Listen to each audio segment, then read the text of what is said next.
The lights in the Great Hall of Nexus Prime burned bright as representatives from across the galaxy gathered for the final meeting. The air hummed with the sound of 100 different languages being spoken at once.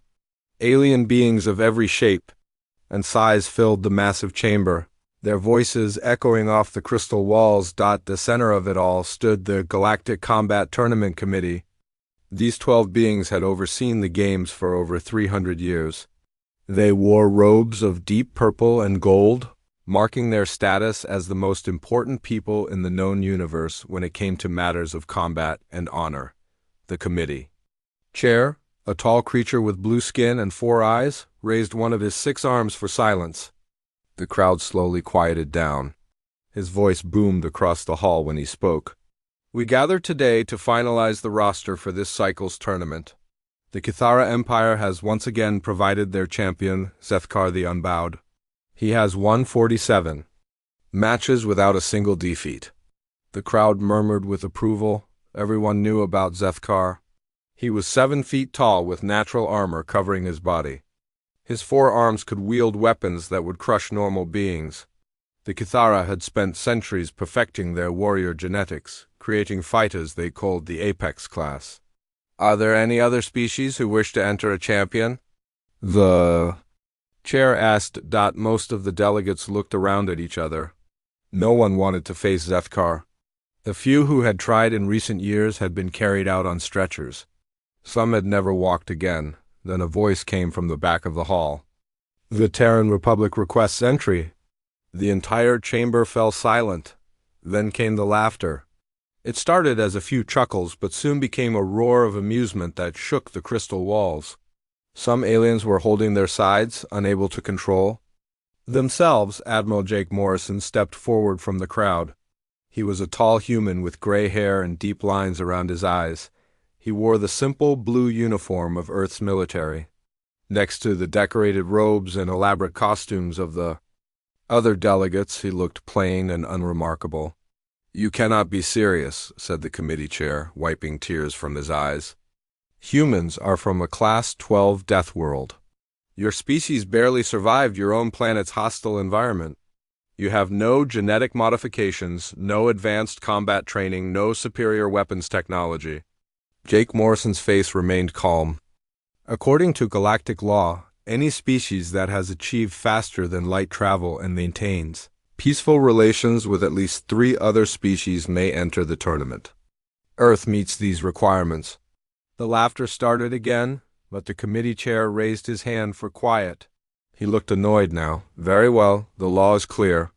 But understand that the Terran Republic will be responsible for any medical costs when your fighter is injured, and there will be injuries. A delegate from the Vorthan Collective, a species that looked like giant mantises, clicked his mandibles together. What sort of fighter does humanity plan to send? One of your soldiers, perhaps? Or maybe a gladiator from your entertainment arenas? Jake Morrison reached into his jacket and pulled out a small data pad. Lisa Carter, age 22, from the North American territory of Earth. The information appeared on the main display screen for everyone to see. The image showed a young woman with brown hair pulled back in a simple ponytail. She was not very tall, maybe 5 feet and 6 inches. Her build was lean but muscular. She wore plain clothes and had a small scar above her left eyebrow. The laughter started again, louder this time. The Kithara delegate, a massive creature with silver skin and glowing red eyes, stood up from his seat. This is insulting, he rumbled in a voice like grinding stone. You send a child to face the greatest warrior in the galaxy? Zethkar has killed opponents twice her size without breaking a sweat. Lisa Carter is not a child, Jake Morrison replied. She is a skilled fighter who has never lost a match in her division. What division? Asked the committee chair. What sort of combat training does she have? Jake Morrison looked at his datapad. She served 2 years in the Terran Marines before being discharged for medical reasons. Since then, she has fought in underground combat sports in the Detroit urban zone. Her record shows 38 wins and 0 losses. This brought more laughter. The concept of underground fighting was amusing to most of the galactic community. They saw it as primitive barbarism, not real combat training. The Zentari delegate, a being that looked like a cross between a lizard and a bird, spoke up. What weapons does she specialize in? Energy rifles? Plasma cannons? Molecular disruptors? She fights with her hands mostly, Jake Morrison said. Sometimes she uses a knife. The laughter became so loud that the committee chair had to call for order 3 times. When it finally died down, he shook his head in disbelief. Admiral Morrison, I must ask you to reconsider. The tournament is not a place for amateurs. Zethkar's last opponent was a Gorlian berserker who had conquered 12 planets in single combat. The match lasted 6 seconds. Jake Morrison put his datapad away. Earth's decision stands. Lisa Carter will represent humanity in the tournament. The committee chair looked around at his colleagues. They all seemed to be thinking the same thing. This was going to be a very short and very bloody match. But the law was clear. If humanity wanted to sacrifice one of their own for the entertainment of the galaxy, that was their choice. Very well, the chair said finally. The Terran Republics. Entry is accepted. The tournament will begin in 7 standard days. All fighters must report to the medical facility for examination and clearance. As the meeting ended and the delegates began to leave, small groups gathered to discuss what they had just witnessed. The general opinion was that humanity had just made a terrible mistake. The Cathara delegate approached Jake Morrison as he prepared to leave. Admiral, I feel I should warn you. Zethkar does not hold back even against inferior opponents. Your fighter will likely be killed in the first few seconds of the match. Jake Morrison looked up at the massive alien. I appreciate your concern, but Lisa can take care of herself. This is not some primitive human combat sport, the Cathara continued. This is a battle between the greatest warriors in the galaxy. Your species simply was not built for this level of warfare. Maybe not, Jake Morrison replied, but Lisa was. The Cathara delegate watched as the human walked away. He found the Admiral's confidence puzzling. Humans were known to be emotional creatures, but this seemed like something beyond normal emotion. It was almost like the human actually believed his fighter could win as news of humanity's entry spread through the station. Betting pools began forming. The odds against the human were astronomical. Most bookmakers were offering 1,000-to-1 odds against Lisa Carter, lasting more than 30 seconds against Zethkar. In the lower levels of Nexus Prime, where the fighters stayed during the tournament, word of the human's arrival created a mix of curiosity and pity. Most of the veteran fighters had seen amateurs before. They usually ended up in the medical bay within minutes of their first match, but a few of the older fighters remembered stories they had heard about humans. Stories about a species that had survived on a world so hostile that most galactic scientists could not understand how complex life had evolved there at all. Stories about beings who seemed weak and soft but had somehow managed to spread across their entire star system in just a few centuries. These fighters kept their opinions to themselves. They would wait and see what this human was really capable of before making any judgments. After all, in the tournament, the only thing that mattered was what happened in the ring. The tournament was about to begin, and for the first time in over a century, no one was completely sure what the outcome would be. Lisa Carter stepped off the transport shuttle and onto the docking platform of Nexus Prime. The artificial gravity felt strange under her feet, lighter than what she was used to on Earth. She carried a single black bag over her shoulder and wore simple gray clothing that looked cheap compared to the elaborate outfits of the other beings around her. The station was enormous, bigger than any city she had ever seen. Curved walls stretched up so high that she could not see the ceiling. Streams of flying vehicles moved through the air in perfect patterns. Aliens of every shape and size walked past her, most of them not even bothering to look in her direction. A small robot approached her, its mechanical voice speaking in perfect English. Lisa Carter of Earth, please follow me to the fighter quarters. She followed the robot through winding corridors filled with shops and restaurants. The smells were strange and sometimes unpleasant. The sounds of alien music and conversation filled the air. Everything was designed for beings much larger than humans, making her feel even smaller than usual. The fighter quarters were in the lower levels of the station.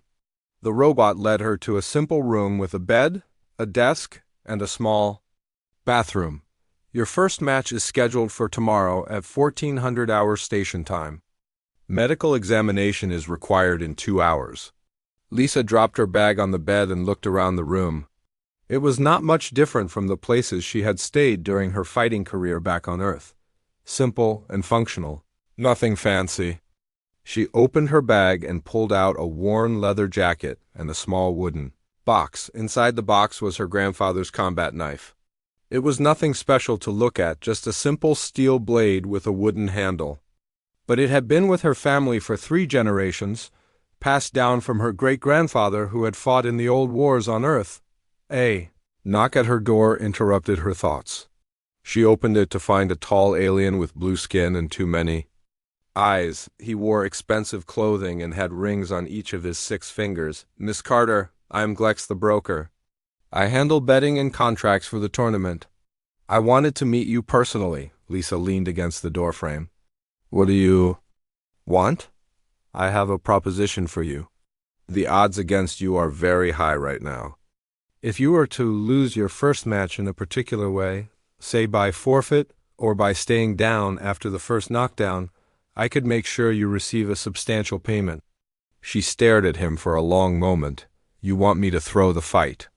"I prefer to think of it as ensuring a predictable outcome. Everyone expects you to lose anyway. This way you could at least profit from the experience."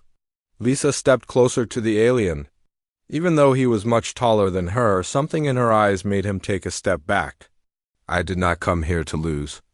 Miss Carter, please be reasonable. You are about to face opponents who have trained their entire lives for combat.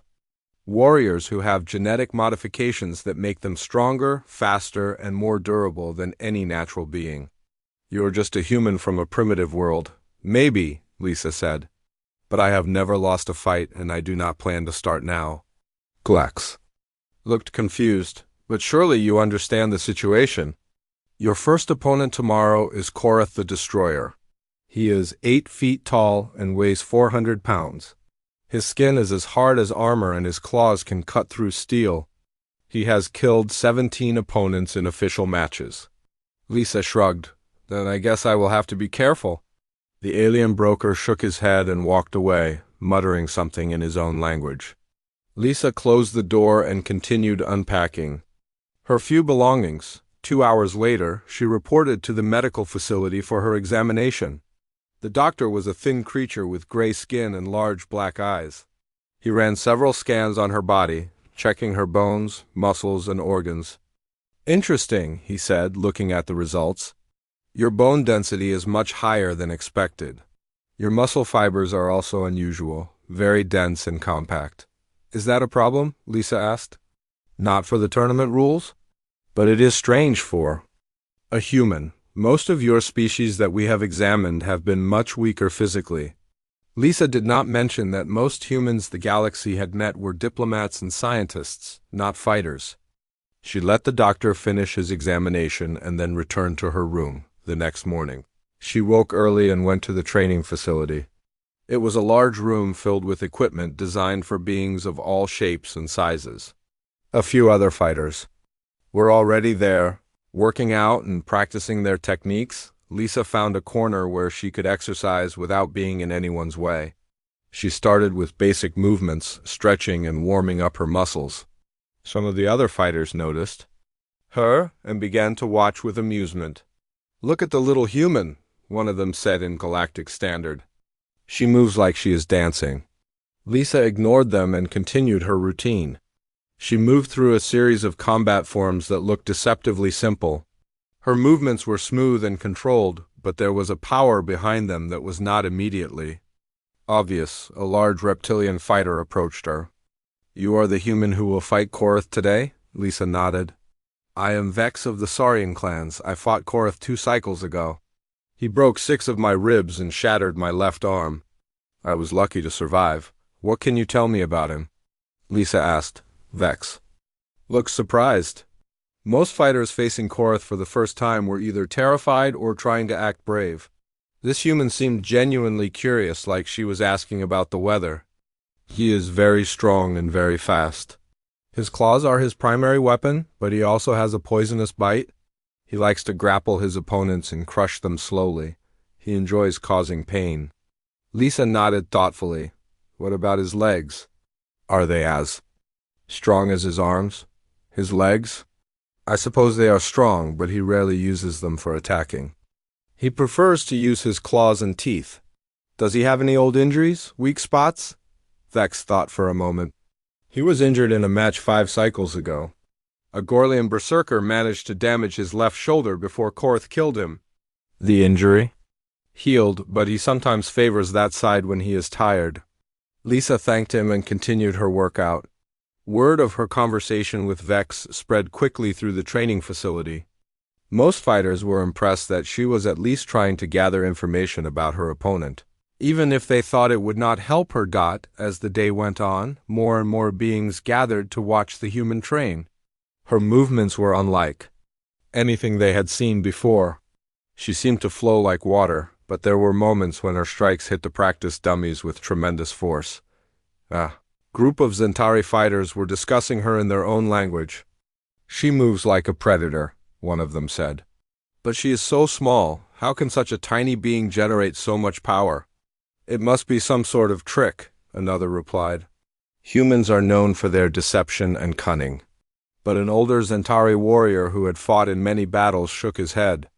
That is not trickery. That is the movement of a being who has learned to survive by fighting. Look at her eyes. She is not afraid. The observation was correct. While most first-time tournament fighters showed signs of nervousness or excitement, Lisa seemed completely calm. She moved through her exercises with the same casual efficiency she might use to prepare breakfast. As the time for her match approached, the betting pools grew larger. The odds against her had actually gotten worse. As more beings saw her size and apparent lack of advanced weapons or equipment, most bookmakers were now offering 1,500 to 1 against her lasting more than 1 minute. In the VIP section of the arena, delegates from major galactic powers were taking their seats. The Kithara representative, General Vexthal, was studying video recordings of Lisa's training session on a portable display. What do you think? Asked his aide. She is different from what I expected, the general replied. Most humans we have encountered are soft and weak. This one moves like a warrior. But surely she cannot stand against Korath. He is one of the most feared fighters in the tournament. General Vexthal continued watching the recordings. Perhaps not, but I have learned not to underestimate any opponent until I have seen them fight. In the preparation area beneath the arena, Lisa was putting on her fighting gear. She wore simple black clothing that allowed for easy movement. Her grandfather's knife was strapped to her belt, and she had reinforced gloves on her hands. Korath. The destroyer was in the preparation area across from her.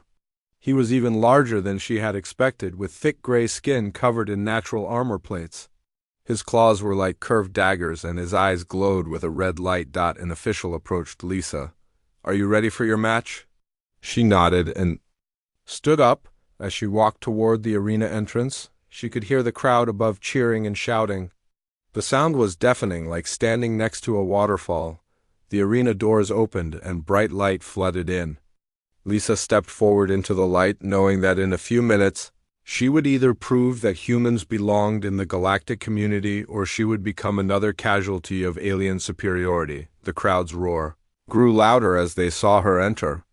Most of them were cheering for the spectacle they expected to see, not for her victory. But Lisa had been hearing crowds cheer against her for years. It was nothing new. She walked to the center of the arena and waited for her opponent to appear. The arena erupted in noise as Korath the Destroyer emerged from the opposite entrance. He was even more terrifying in person than on the video screens. His massive form cast a shadow across half the fighting area. Each step he took shook the ground beneath Lisa's feet. The crowd loved him.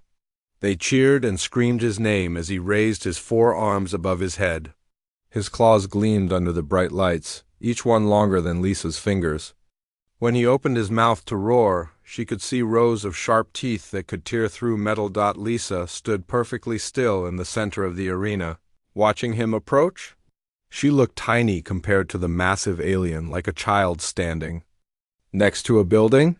The size difference was so extreme that some spectators felt sorry for her. The arena announcer's voice boomed across the stadium. In the red corner, weighing 430 pounds, with 17 official kills and 0 defeats, Korath, the destroyer of the Saurian clans. The crowd cheered louder.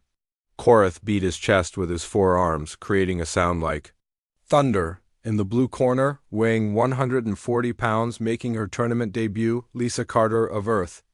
The cheering died down to scattered claps and a few mocking laughs.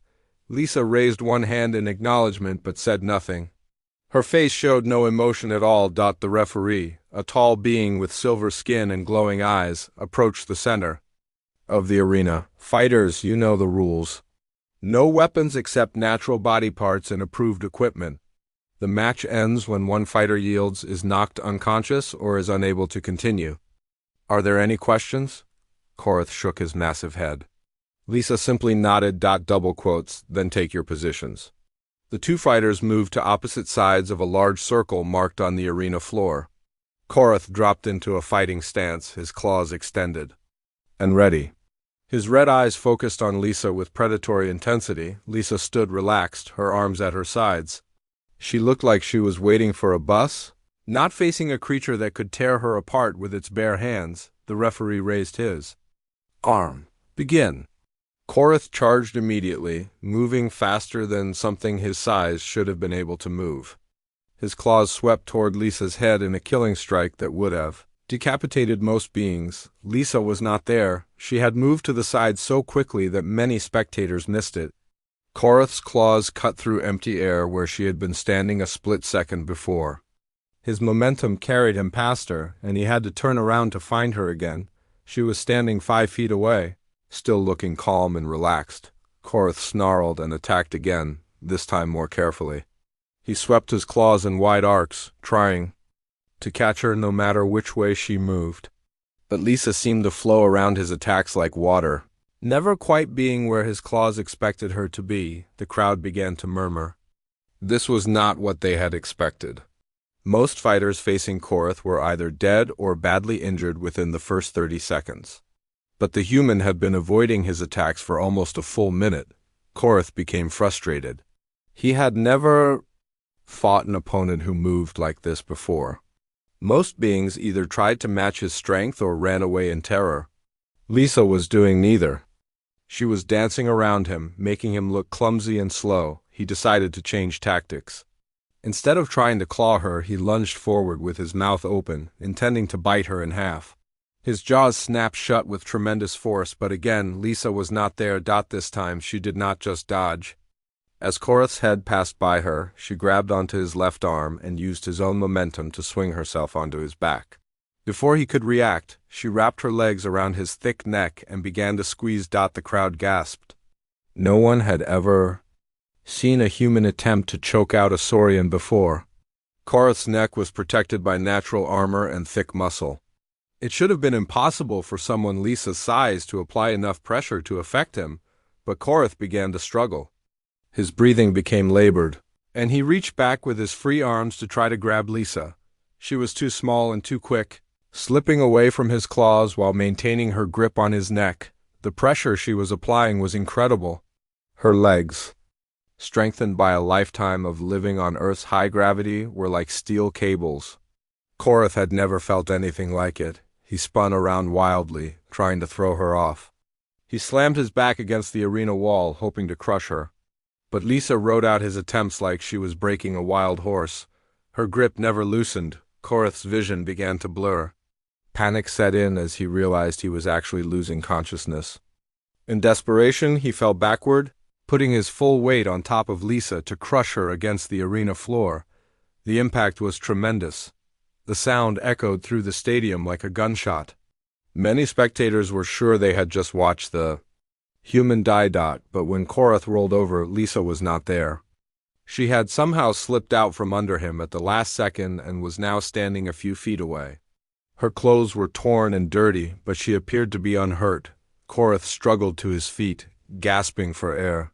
His neck ached, and there were deep bruises where Lisa's legs had been wrapped around him. For the first time in his fighting career, he felt afraid. Lisa watched him carefully.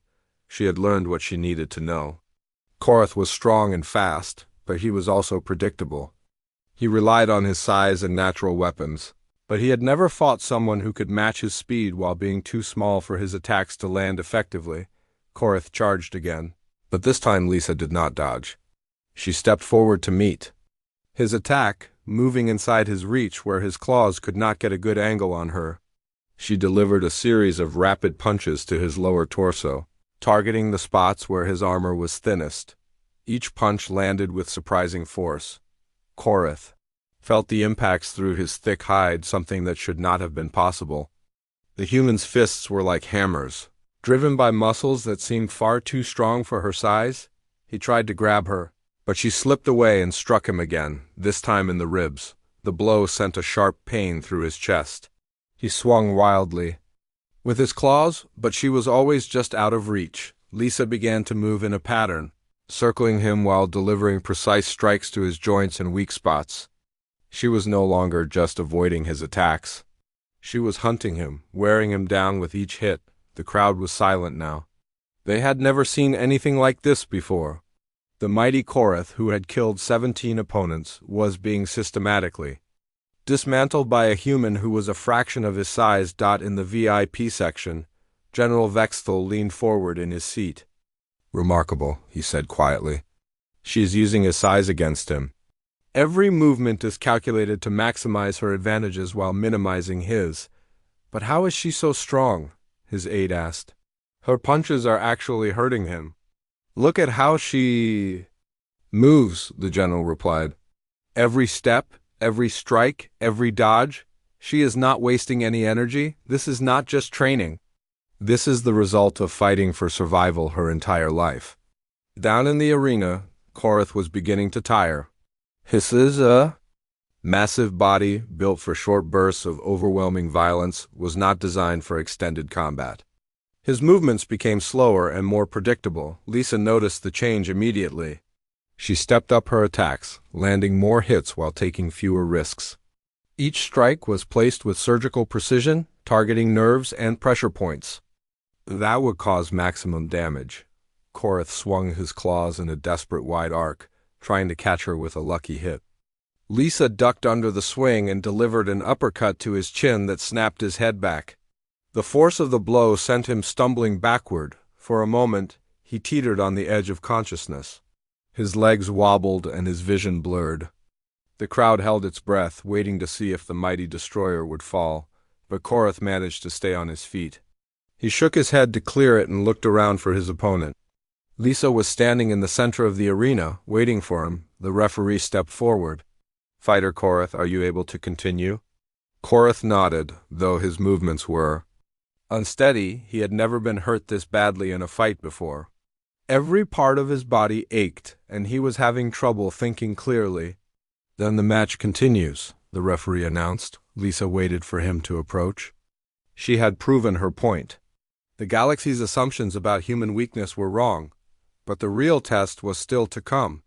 She had bigger opponents waiting for her in the later rounds.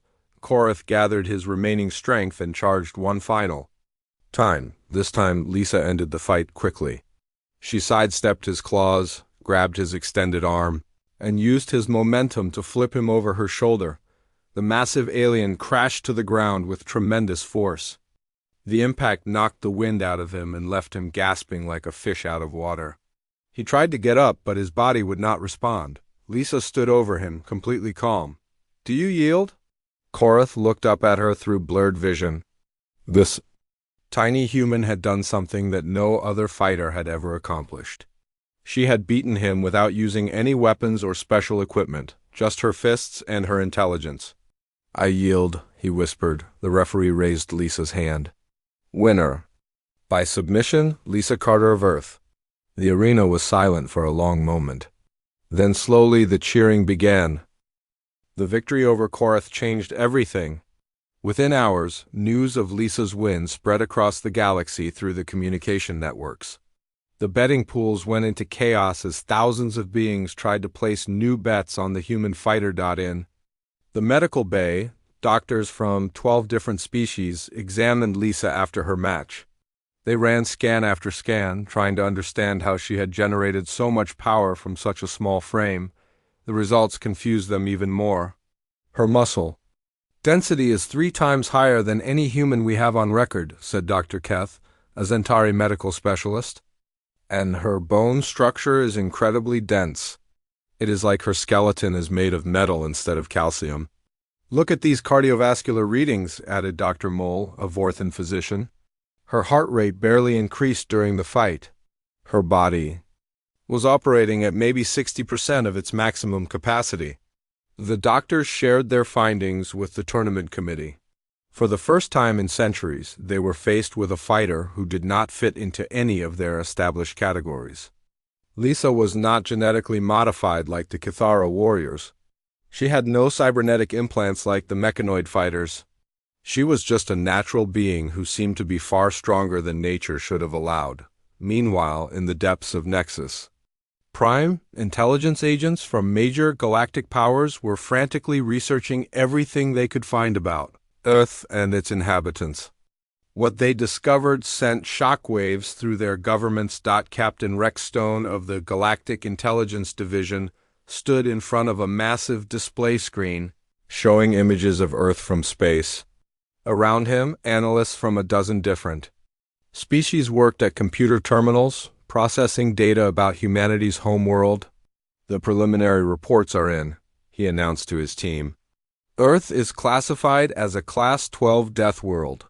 The gravity is twice what most species consider normal. The atmosphere contains high levels of oxygen, which is toxic to many life forms. The weather patterns are violent and unpredictable. A Vorthan analyst raised her claw. Captain, we are also finding records of massive extinction events in Earth's history, asteroid impacts, ice ages, volcanic eruptions that blocked out the sun for years. How did any complex life survive? That is exactly what we need to find out, Captain Stone replied. Keep digging. I want to know everything about human evolution and biology. As the research continued, the picture that emerged was disturbing to many galactic leaders. Humans had not just survived on their hostile world. They had thrived. Every challenge that Earth threw at them had made them stronger, faster, and more adaptable. In the Kithara Empire's capital city, General Vexthal was giving a briefing to the High Command. The room was filled with the Empire's most powerful military leaders, all of them genetically enhanced to be perfect warriors. The human female has now won 3 more matches, the general reported. She defeated Thak the Bone Crusher in 47 seconds. She overcame Zix the Venomous in less than 2 minutes. Most recently, she beat Gorath the Unstoppable in what can only be described as a systematic dismantling. Supreme Commander Rathkar, the most powerful Kithara alive, leaned forward in his chair. How is this possible? Our intelligence reports suggested that humans were weak and primitive. Our intelligence was wrong, General Vexthal admitted. We based our assessments on the humans we encountered in diplomatic settings. Scientists, ambassadors, traders. We never studied their warriors, because we assumed they did not have any real warriors. And now? Now we know that humans are the product of millions of years of evolution on a world that would kill most of us within hours. Every human carries the genetic memory of surviving countless disasters. They are not just fighters, they are survivors. The room fell silent as the implications sank in. The Kithara Empire had built its power on the belief that they were the ultimate warriors. If humans could match or exceed their abilities without any genetic modifications, what did that say about Kithara's superiority? Back on Nexus Prime, Lisa had advanced to the semi-finals. Her next opponent was Vaxthal the Mindbreaker, a Syrian warrior who could attack his enemies' minds directly. He had won his previous matches without even touching his opponents, driving Them insane with terror before they could land a single blow, Lisa sat in her room, preparing for the match. She had studied the recordings of Vaxthal's previous fights and understood what she was facing. The Syrian would try to fill her mind with fear and despair, making her too terrified to fight effectively. A knock at her door interrupted her thoughts. She opened it to find Admiral Jake Morrison, looking worried. "Lisa, we need to talk," he said, stepping into her room. "There are things about this tournament that you need to know." "What kind of things?" Jake Morrison closed the door behind him. "The Kithara Empire has been using their tournament victories to justify their expansion across the galaxy. They claim that their genetic superiority gives them the right to rule over other species. Your victories are threatening the foundation of their political power," Lisa shrugged. "That is not my problem. I am just here to fight." "It is your problem. Now, we have received intelligence that some factions within the Kithara Empire are planning to eliminate you before you can reach the finals. They cannot afford to let you face Zethkar." "Let them try," Lisa said calmly. "I have been dealing with people who wanted to hurt me my whole life." Jake Morrison looked at her with concern. "Lisa, you do not understand. These are not street thugs from Detroit. These are trained assassins with technology that can kill you from a distance. They might try to poison you or sabotage your equipment or attack you when you are sleeping." Lisa walked to her bag and pulled out her grandfather's knife. "Admiral, do you know why I started fighting? Your military records say you were discharged for medical reasons. Something about post-traumatic stress. That is the official story. The real reason is that I was too good at killing people. During my deployment, I was sent on missions where soldiers were not supposed to come back. Suicide missions against impossible odds, but I kept coming back. My commanders did not know what to do with me." She sat down on her bed, still holding the knife. "When I was discharged, I thought I would never fight again. But then I found the underground circuits in Detroit, places where people fought for money and survival. I thought it would be different from the military. But it wasn't." "What do you mean?" "I mean that everywhere I go, people underestimate me because I am small and quiet. They think I am weak because I do not boast or threaten. But they always learn the truth eventually." Jake Morrison studied her face. For the first time, he saw something in her eyes that made him understand why the military had been afraid of her. It was not anger or bloodlust. It was something much more dangerous. It was the absolute certainty of someone who had never met. A problem she could not solve with violence. "The Kithara are not like your previous opponents," he warned. "They are not just strong, they are smart and ruthless. They will use every advantage they have." "Good," Lisa said. "I am tired of fighting people who do not take me seriously." That night, Lisa lay in her bed but did not sleep. She could feel eyes watching her from the shadows, but she did not react. Let them watch, let them plan. When the time came, she would be ready. At exactly 3 a.m, her door opened silently. A figure in dark clothing slipped into her room, moving with practiced stealth. The assassin carried a blade coated with poison that would kill within seconds of contact. The figure approached Lisa's bed, raising the weapon for a killing strike. But the bed was empty. The assassin spun around, looking for the target. "Looking for me?"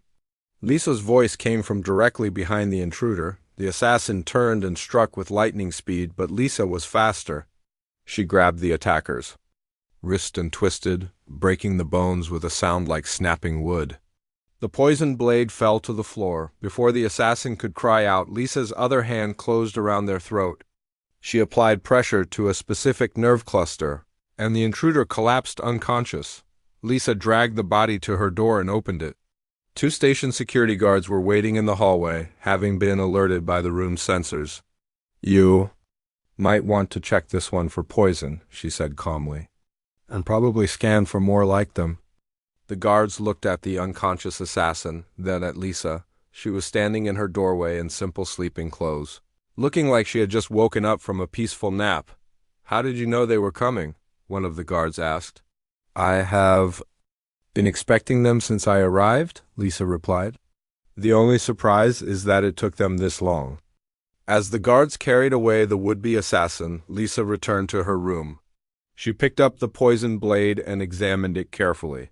The weapon was beautifully crafted, probably worth more than most beings made in a year.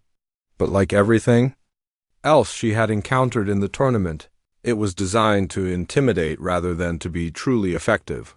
She placed the blade on her desk and finally went to sleep. Tomorrow she would face Vaxthel the Mindbreaker, and after that, if she won, she would meet Zethkar the Unbowed in the championship match the galaxy was watching now.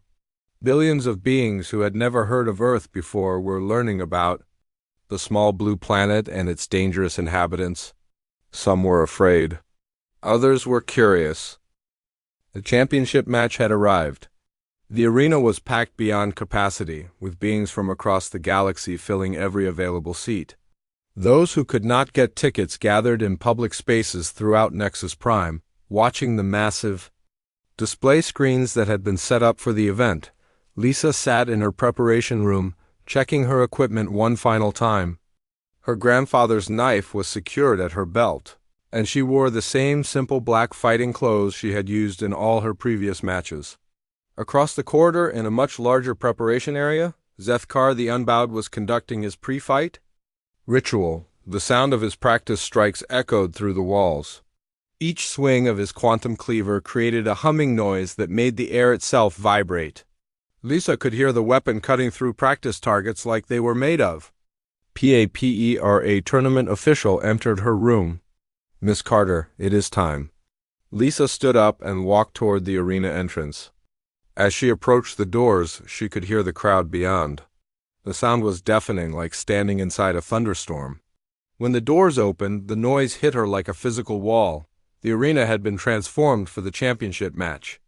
Holographic displays showed her image and vital statistics next to those of Zethkar. The size difference was obvious to everyone. She was listed at 5 feet 6 inches and 140 pounds. He was 7 feet 2 inches and 420 pounds. Lisa walked to the center of the arena, ignoring the mixed reactions from the crowd. Some beings cheered for her, impressed by her previous victories. Others booed, angry that a human had made it this far in their tournament. The opposite doors opened and Zethkar emerged. He was even more impressive in person than on the video screens. His 4 arms moved in perfect coordination, each one capable of wielding a weapon that could kill most beings instantly. His natural armor caught the light like polished metal, and his eyes glowed with a cold intelligence. The quantum cleaver in his primary hands was a work of art. The blade seemed to bend light around itself, creating a distortion that hurt to look at directly. When he moved it through the air, reality itself seemed to ripple. The crowd fell silent as he approached the center of the arena. This was the moment they had all been waiting for. The ultimate test of whether human strength could match Kithara perfection. The referee stepped forward. "Fighters, you have both reached the championship through skill and determination. This match will determine not only the tournament winner, but will be remembered throughout galactic history. Are you both ready?" Zethkar raised his weapon above his head. "I am ready to end this charade. The human has been lucky so far, but luck ends here." Lisa said nothing. She simply nodded. "Then take your positions for the final match." The 2 fighters moved to opposite sides of the arena. Zethkar began his traditional pre-fight display, spinning his weapon in elaborate patterns that had intimidated opponents for decades. The blade cut through the air with deadly precision, creating geometric shapes that demonstrated his absolute mastery of the weapon. Lisa watched him carefully. She had studied recordings of all his previous matches. She knew that his opening move was always the same, a devastating overhead strike that had ended every championship match for the past 15 years. The attack was so fast and powerful that no opponent had ever successfully avoided it. The crowd held its breath as Zethkar completed his ritual. He took his fighting stance, holding the quantum cleaver above his head with both primary arms. His secondary arms were spread wide for balance, ready to catch Lisa if she tried to dodge to either side. "Begin!" The referee shouted. Zethkar moved with incredible speed for something his size. The quantum cleaver descended in a perfect arc, aimed directly at Lisa's head. The blade hummed through the air, distorting space around it. It was a strike that could cut through starship armor. and it was moving fast enough to split atoms, but Lisa did not dodge. Instead, she stepped forward, moving inside Zethkar's reach at the last possible moment. Her timing was perfect, calculated to the microsecond. As the blade passed through the space where her head had been, she delivered a devastating uppercut to his exposed so the impact was tremendous. Lisa's fist, driven by muscles that had been forged in Earth's crushing gravity, struck Zethkar's spine with the force of a hammer blow. The sound echoed through the arena like a gunshot. Zethkar's eyes widened in shock. He had never felt pain like this before. The impact traveled through his carefully engineered body, shattering 3 vertebrae and sending shock waves through his nervous system. His genetic modifications, designed to make him stronger and more durable, had not prepared him for this level of trauma. His legs buckled immediately. The quantum cleaver fell from his suddenly nerveless fingers, clattering to the arena floor. He tried to speak, but no words came. His enhanced nervous system, overwhelmed by signals it had never been designed to process, began to shut down. Lisa stepped back and watched as the greatest warrior in the galaxy collapsed. Zethkar fell forward, his massive body hitting the ground with a sound like a building falling down. He tried to move, but his body would not respond. For the first time in his life, he was completely helpless. The arena was silent. 50,000 beings stared in disbelief at what they had just witnessed. The undefeated champion of the galaxy, the genetically perfect warrior who had never lost a single match, was lying motionless on the ground. Lisa stood over him, completely calm. She had known this moment would come from the instant she stepped into the arena. Not because she was arrogant, but because she understood something that the galaxy had forgotten. Perfection was not about genetic modifications or advanced technology. It was about adapting to survive. No matter what the universe threw at you, the referee approached cautiously. "Fighter Zethkar, are you able to continue?" Zethkar tried to speak, but only managed a weak whisper. "I cannot move. I cannot feel my legs." Then the winner, by technical knockout, is Lisa Carter of Earth. The referee raised Lisa's hand and the arena exploded in noise. Some beings cheered wildly, excited by the upset they had just witnessed.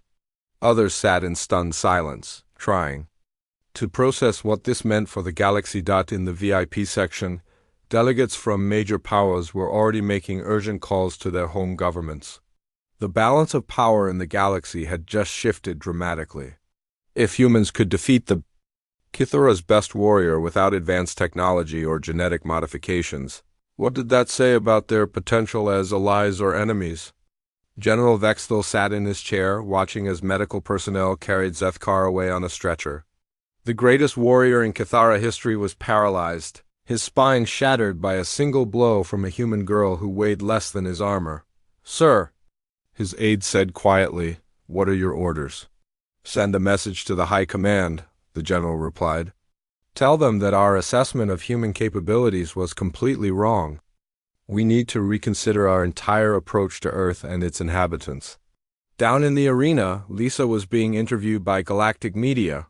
Reporters from hundreds of different species pushed microphones and cameras toward her, all asking the same question. "How did you do it? How did you defeat Zethkar the Unbowed?" Lisa looked directly into the main camera. "I did not defeat him because I am stronger or faster. I defeated him because I have been fighting for survival my entire life. Every human has. We come from a world that tried to kill us every day for millions of years. We learned to adapt, to find ways to win when winning should be impossible. What does this victory mean for humanity's place in the galaxy? It means that we are not going away. We are not going to hide on our little planet and pretend that the rest of the universe does not exist. We are here, and we are going to be part of whatever comes next." As the interview continued, news of Lisa's victory spread across the galaxy at the speed of light. On Earth, crowds gathered in every major city to celebrate. Humanity had announced itself to the galaxy in the most dramatic way possible, but for Lisa, the victory was just the beginning. She had proven that humans belonged in the galactic community, but she had also painted a target on her species' back. There would be those who saw humanity as a threat to be eliminated, and others who would want to use human capabilities for their own purposes. As she left the arena, Lisa thought about her grandfather's knife at her belt. 3 generations of her family had carried it through wars and conflicts, always ready to defend what they believed in. Now it was her turn to carry that responsibility. The galaxy had learned that humans were not weak or primitive. They were survivors shaped by a world that had tried to destroy them and made them stronger instead. And now, for the first time in galactic history, that strength was going to be a factor in interstellar politics. Lisa smiled as she walked back to her quarters. The real fight was just beginning. Admiral Jake Morrison was waiting for her in the corridor. "Congratulations, Lisa. You just changed the course of galactic history." "Maybe," she replied. "But I think the galaxy was ready for a change anyway. We just gave it a push." As they walked together through the corridors of Nexus Prime, beings of every species stopped to stare at the human who had shattered the strongest warrior in the galaxy. Some looked afraid, others looked curious, but all of them looked at her with a new kind of respect.